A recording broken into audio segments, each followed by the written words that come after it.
What does the Bible say about eating seafood?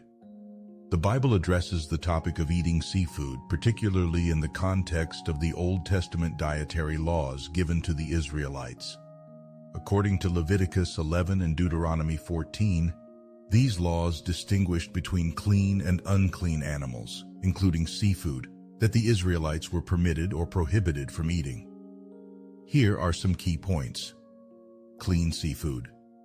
Leviticus 11:9-12 specifies that the Israelites could eat any seafood that had both fins and scales. Examples of clean seafood would include fish, such as salmon, tuna, and cod. Unclean seafood, Leviticus 11:10-12 states that any seafood without both fins and scales was considered unclean and should not be consumed.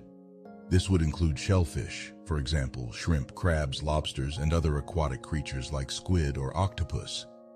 It's important to note that these dietary laws were specific to the Israelites and were part of their ceremonial and religious practices. Christians believe that with the coming of Jesus Christ, the dietary restrictions of the Old Testament were fulfilled and are no longer binding on believers. In the New Testament, Jesus declared all foods clean, as recorded in Mark 7:19, NIV.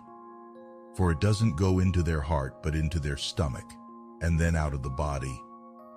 This statement is often understood to signify that dietary restrictions are no longer applicable to Christians, including those related to seafood.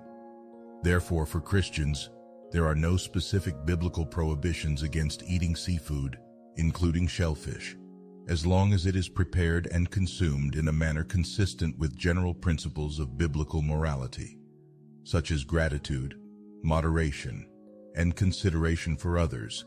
1 Corinthians 10:31, Romans 14:1-3.